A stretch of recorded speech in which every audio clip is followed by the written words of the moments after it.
രാവിലെ നോക്കിയപ്പോൾ ഉണ്ടല്ലോ അച്ചാറുകളെല്ലാം തീർന്നിരിക്കുന്നത്.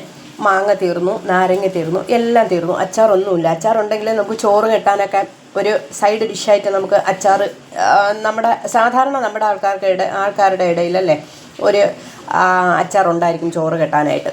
അപ്പോൾ എല്ലാം തീർന്നത് കൊണ്ട് ഞാൻ എന്ത് ചെയ്തു എന്ന് വെച്ചാൽ ഉപ്പിട്ട് വെച്ചിരുന്ന നെല്ലിക്ക ഒന്ന് എടുത്തിട്ട് ഒന്ന് കട്ട് ചെയ്ത് വെച്ചിട്ടുണ്ട്. ഇതാണ്ടോ, അരിയോടുകൂടെയൊക്കെ തന്നെയാണ് ഞാൻ കട്ട് ചെയ്ത് വെച്ചിരിക്കുന്നത്. അതൊന്നും മാറ്റിയിട്ടില്ല. അപ്പം ഞാനിതൊന്ന് കട്ട് ചെയ്ത് വെച്ചു. ഇനി ഞാൻ അതിൻ്റെ കൂടെ ചേർക്കാൻ പോകുന്നത് എന്തെന്ന് വെച്ചാൽ ഒരു 2-3 അല്ലി വെളുത്തുള്ളിയും കൂടെ ഞാൻ ഇതിലോട്ട് അങ്ങ് ഇടാൻ പോവുകയാണേ.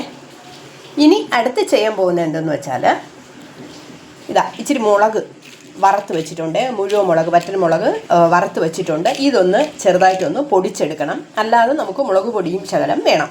അപ്പോൾ ഞാനിതൊന്ന് അച്ചാറുണ്ടാക്കുന്നത് എങ്ങനെയാണെന്ന് ഞാനത് കാണിച്ചു തരട്ടെ.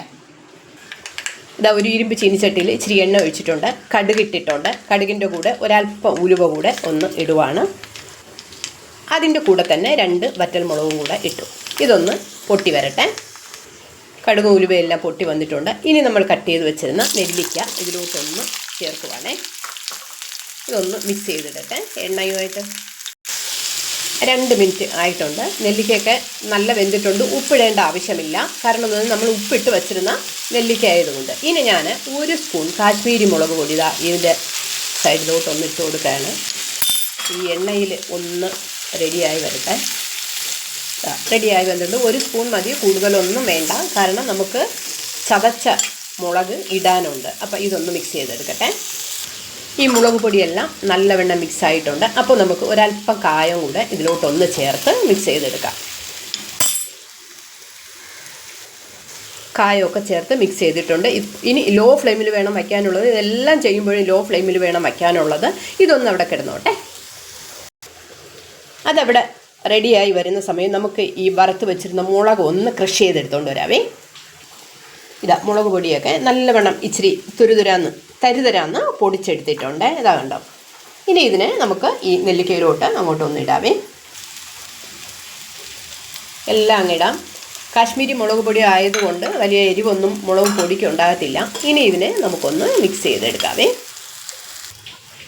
അങ്ങനെ നമ്മുടെ നെല്ലിക്ക ഇടിച്ചിട്ട അച്ചാർ റെഡി ആയിട്ടുണ്ട്. ഇതിൽ ഉപ്പൊന്നും ചേർക്കണ്ട, കാരണം ഉപ്പിട്ട നെല്ലിക്ക ആയതുകൊണ്ട് ഒന്നും ചേർക്കണ്ട. 5 മിനിറ്റ് കൊണ്ട് തന്നെ നമുക്ക് ഈ അച്ചാർ ഉണ്ടാക്കിയെടുക്കാം. കണ്ടാൽ തന്നെ അറിയാം, നല്ല ടേസ്റ്റ്. കണ്ടോ, നല്ല ഭംഗിയായിട്ടിരിക്കുന്നു, അതുപോലെ ടേസ്റ്റുമാണ്. അപ്പോൾ നിങ്ങൾക്ക് അച്ചാറൊന്നും ഇല്ലയെന്നുണ്ടെങ്കിൽ ഒരു 5 മിനിറ്റ് കൊണ്ട് നിങ്ങൾക്ക് പെട്ടെന്നൊരു അച്ചാർ ഉണ്ടാക്കാം. കുട്ടികൾക്കൊക്കെ ഇഷ്ടപ്പെടുന്നതുമാണ്. വേണമെങ്കിൽ ഇതിൻ്റെ കൂടെ അവസാനം വേണമെങ്കിൽ ഒരു അല്പം പഞ്ചസാര വേണമെങ്കിൽ ഇടാം. ഈ പുളിപ്പും കയ്പും, നെല്ലിക്കയ്ക്ക് ചെറിയൊരു കയ്പ് വേണമല്ലോ, അതൊക്കെ ബാലൻസ് ചെയ്യാൻ വേണ്ടി ഞാൻ അതൊന്നും ചെയ്യുന്നില്ല. എനിക്കതിൻ്റെ ഇഷ്ടമല്ല.